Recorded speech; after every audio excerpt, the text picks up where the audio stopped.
안녕하십니까. 내일 대응 연락 좀 보겠습니다. 지금 코로나 때문에 굉장히 심리적으로 위축되신 분들 많으실 거예요. 지수 잠깐 좀 보겠습니다. 1월 달에 이제 처음으로 시장에서 이제 급락이 났을 때가 우한폐렴, 이 확산 때문에 그랬던 거죠. 중국에서. 그리고 이제 지난주에는 국내 이제 확산되면서, 저 신천지, 얘기 다들 아시잖아요. 그죠? 그래서 이제 금요일 날 시장이 좀 망가졌는데, 내일은 불가피하게 또 추가적인 하락은 나오는 게 맞습니다. 근데 이제 미증시가 1.79인데 이제 선반영이 어느 정도 좀 된 부분이죠. 마이너스 1.49. 야간 시장에서 마이너스 0.0. 어느 정도 선반영 좀 된 부분이에요. 자, 지수는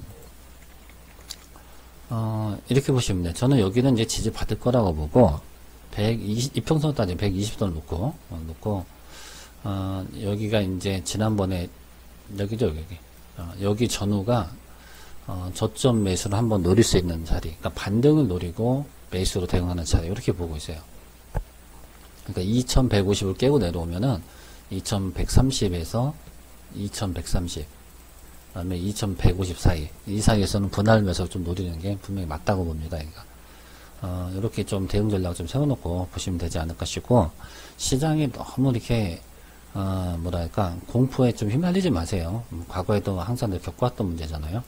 이거는 이제, 문 대통령이 코로나 위기 경보 심각 단계로 격상했다는 뉴스가 나왔기 때문에 내일 초반에는 이제 코로나 관련해서 또 강세를 보이겠죠.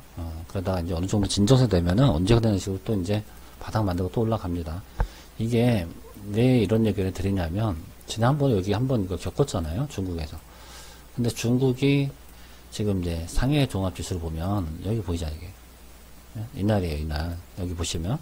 그리고 여기서는 주구장창 올라가고 있죠, 주구장창. 그러니까 이제 정부 정책이 뭐 발표되고, 어떤 식으로 이제 대응책을 찾기 때문에 이렇게 올라가는 거잖아요. 이제 국내 증시도 마찬가지예요. 여기서 만약에 이렇게 이렇게 죽을 거면은, 중국 증시도 이렇게 올라가지 않고 같이 죽었어야지, 그죠? 그게 맞는 거 상식적으로 이해가 안 가죠, 그죠?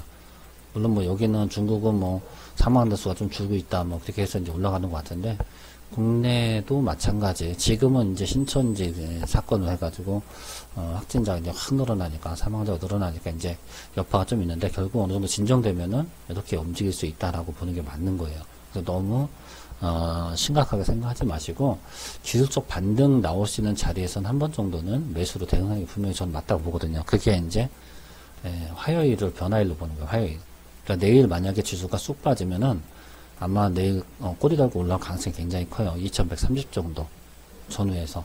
저는 그렇게 보고 있습니다. 내일 만약에 여기가 안 빠지고 2150에서 왔다 갔다 그러면 뭐 화요일 날 내려올 수도 있는 부분이고, 차라리 내일에 쑥 빠지는 게 좋아요. 민증시 빠질 때는 개파락 나오는 게 훨씬 더 좋은 거예요. 그래서 어쨌든 변화일이 화요일이기 때문에 그것만 좀 기억하시고, 내일 지수가 2150 밑으로 쭉 내려오면은 저점 분할 매수로, 내일 월요일이니까 월요일날 뭐 반 매수하고 화요일날 반 매수하고 뭐 이런 식으로 하셔도 상관없어요. 자, 이렇게 해서 이제 반등을 노리고 한번 전략을 세우는 게 좋다, 이렇게 보시고요. 그 다음에 이제 기술적 반등이에요. 말 그대로 여기는 이제 강력한 저항대가 되겠죠. 기술적 반등이 좀 나오는 거고, 여기서 이제 왔다 갔다 할 거예요. 왔다 갔다 하다가 이제 코로나 국내 뭐 확진자나 뭐 사망자 수가 이제 한번 주춤하거나 그랬을 때 이제 본격적인 상승 전환이 좀 되겠죠. 뭐 그 정도죠. 그냥. 아무튼 심리적으로 굉장히 좀 불안하신 분들 많을 거예요. 지난번 뭐 이때는 안 그랬나? 저는 여기서 그때 매수도 했다고 얘기했죠, 그죠?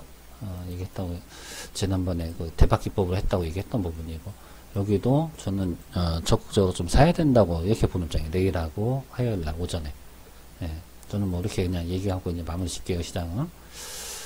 이 중국 시장이 이렇게 올라간 걸 못 봤다 그러면은, 얘가 이렇게 작살났다 그러면은 좀 심각함이 좀 그런데, 그냥 안 그러잖아요. 맞잖아요, 그죠? 그래서 조만간에 돌아서 가는 반등 나올 수 있다라고 보시면 됩니다. 종목으로 그냥 넘어가겠습니다.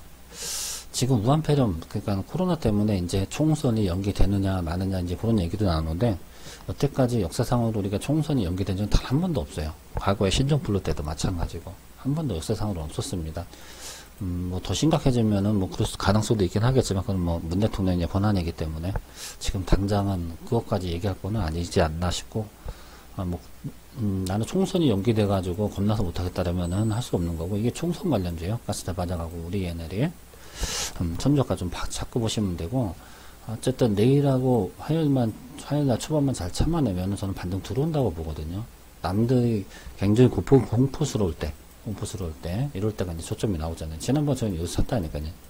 이번에도 저는 마찬가지로 대응할 부분인데, 자, 가스대 바닥을 놓고, 여기 이평선은 종가상으로 이탈할 때 비중 조절이에요, 원래는. 근데 이제 지수가 이제 변곡이 들어와서 반등 시작되면은 종목들도 같이 다 올라가거든요. 그래서 이제, 어쨌든 월요일하고 화요일 날은 저는 저점 매수를 해야 된다고 보는 입장인데, 11,000원까지 좀 열어놓고 보셔야겠죠? 가스대 바닥. 17,000원까지면 반만 줄이고요. 반만 줄였다가, 화요일 날 아침에 다시 사세요. 지수 반등 들어올 때. 화요일 날 오전 다시. 그렇게 하면 돼요. 별로 어려운 것도 없어요. 우리 ENL도 마찬가지고. 이게 잘못 순을 잡아버리면은 최저가 매도가 아니에요. 최저가. 그럴 수 있기 때문에, 1,000원 깨지면은 999원. 반 줄였다가, 화요일 날 장 초반에 오전에 흔들흔들할 때 다시 들어가면 돼요. 그렇게 하면은 뭐 크게 문제될 건 없잖아요. 그렇게 하셔도 됩니다. 아니면 천천히 그냥 모아보셔도 되고, 나는 코로나 때문에 도저히 못하겠다, 불안해서 못하겠다라면 뭐 할 수 없는 거지만, 저는 대응 전략은 내일하고 화요일, 화요일, 그러니까 오전이죠. 장 초반에는 매수 대응. 이렇게 한다라고, 그냥, 얘기해 드리겠습니다. 변화일이 화요일이기 때문에 그래요. 변곡일이에요, 변곡일. 그래서 요거 두 개 그냥 계속해서 보시고, 참고로, 지수가 반등 들어오면은 코로나 관련주들은 주도 않게 되겠죠, 그죠? 주도 않게 돼요. 금요일 날은 교육주들이 좀 많이 올랐죠, 그죠? 자, 관심 있게 볼거 요거는 그냥 한번 참고로 보자. 셀트리온 헬스케어. 셀트리온 헬스케어가 61,000원에서 63,000원. 얘가 63,000원 정도는 와야 돼. 최소한 63,500원 이하로 내려와야 돼. 그래서 61,000원. 여기가 반등 영역이거든요. 61,000원에서 63,000원 사이에. 얘가 반등 들어오면 지수 반등 들어온다는 얘기거든. 얘가 조정이 어느 정도 다 나왔어요. 조금만 더 내려오면 돼. 1,000원만 내려오면은 얘는 매수권 영역이 들어오거든, 얘가. 요것도 61,000원에서 제가 이게 아니었으면은 요거를 이제 추천주로 스윙성으로 좀 남기려고 했던 부분이 단기적으로 61,000원에서 63,500원 사이. 요거 한번 관심 있게 보시고, 그래서 얘가 이제 반등 들어오기 시작하면 지수가 이거 반등 들어올 타이밍이 됐구나라고 보시면 되는 거예요. 그래서 어쨌든 얘가 이제 시총 1등이잖아요. 코스닥에서. 얘가 이제 눌림목이 이제 완성되는 구간이에요. 완성되는 매수권 영역에 들어오기 때문에 지수도 더 빠지면은 매수권 영역이 되는 거예요. 시총 1위가 매수권 영역에 들어오면 지수도 매수권 영역이 되는 거잖아요. 그렇게 생각하시면 돼요. 아무튼 참고로 좀 보시고, 요거 여기다 써놔 드릴게요. 일단은 셀트리온에서 이거는, 그리고